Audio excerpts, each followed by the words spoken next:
मला तुमच्या computer skills upgrade करायच्या आहे? दिशा कम्प्युटर इन्स्टिट्यूट घेऊन आले आहेत महा डिस्काउंट ऑफर। आता कोणताही कोर्स करा फक्त 1800 रुपयांमध्ये। विद्याताई चव्हाण आपल्या सोबत आहेत। ताई, काय सांगाल? काही दिवसापासून अशी चर्चा सुरू आहे की कुठेतरी राष्ट्रवादीचे आमदार जे आहेत ते सत्तेत नसल्याने अस्वस्थ आहेत आणि दुसऱ्या गटात जाण्याची त्यांची इच्छा आहे आणि अशी खंत त्यांनी व्यक्त केलेली आहे शरद पवार साहेबांकडे।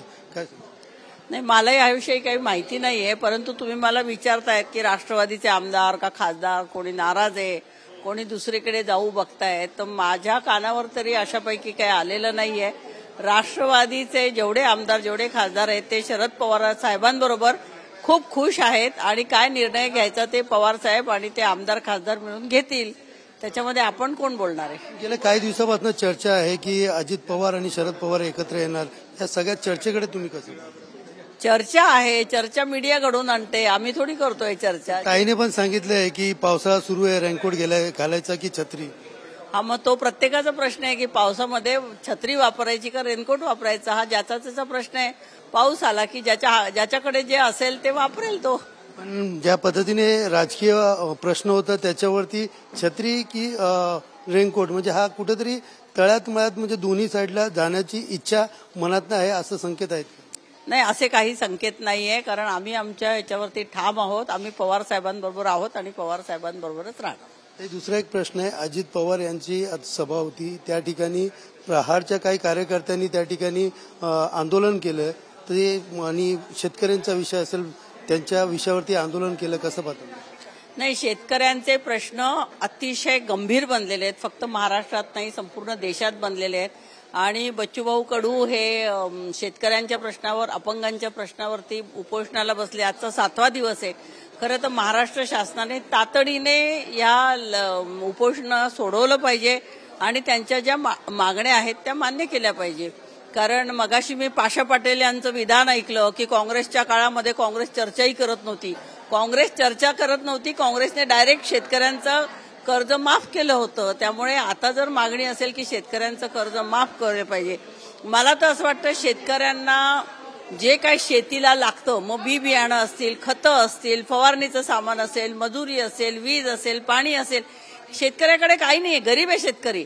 हे सगळं जे शेतीला पूरक लागणारं सामान आहे ते सगळं सरकारने पुरवावं आणि त्यानंतर पीक आल्यानंतर त्याला हमीभाव मिळाल्यानंतर त्याच्यातनं 20% ते कापून घ्यावं, म्हणजे शेतकऱ्याचा प्रश्न सुटू शकेल। परंतु सरकारला हा प्रश्न सोडवायचाच नाहीये, तो चिघळून ठेवायचा आहे। शेतकरी मरतायत, शेतमालाला भाव मिळत नाहीये आणि मुंबई पुण्यासारख्या आणि मोठ्या शहरांमध्ये कुठलीही भाजी 100 रुपये किलो खाली नाहीये, परंतु कांद्याला भाव मिळत नाही, लसणाला भाव मिळत नाही, किंवा आणखीन कापूस असेल, सोयाबीन असेल, ह्या सगळ्याला भाव मिळत नाही। हे शेतकऱ्याचं दुर्दैव आहे। शेतकऱ्याला व्यवस्थित करून त्याची मेहनत किती आहे।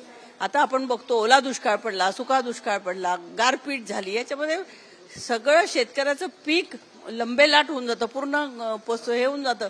शेतकरी आशेने बघतोय सरकारकडे आणि सरकारने तातडीने का म्हणून बच्चूभाऊ कडूंना उपोषण करायला लागतं, का म्हणून त्यांच्या कार्यकर्त्यांना अजितदादाच्या सभेमध्ये घुसायला लागतं, कारण जे महत्वाचे विषय आहेत शेतकऱ्याचे ते तुम्ही आधी सोडवा, मग तुम्ही इतर शिक्षकांचा प्रश्न असेल, इतर काय प्रश्न ते सोडवा ना, आम्ही नाही कुठे म्हणतोय। शेवटचा प्रश्न आहे की त्यावेळेला ज्या पद्धतीने पत्रकार असेल किंवा आमचे रिपोर्टर्स असतील ते कव्हरेज करताना त्यांना देखील पोलिसांकडनं धक्काबुक्की केली जाते, म्हणजे कुठेतरी आंदोलनाचं कव्हरेज अशा प्रकारचं आंदोलन करत असताना त्याला थांबवण्याचा प्रयत्न होतो।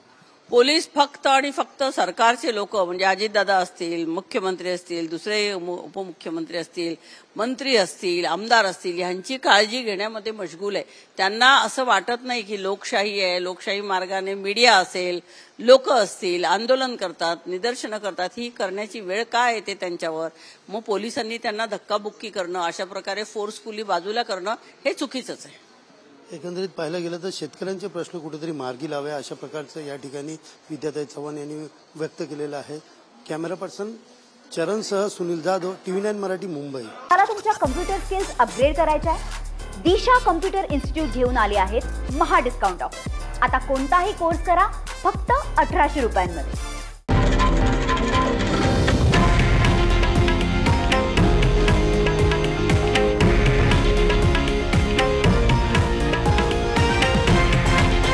हे आहे देशातील नंबर 1 न्यूज नेटवर्क आणि आपण पाहत आहात TV9 मराठी, एकमेव.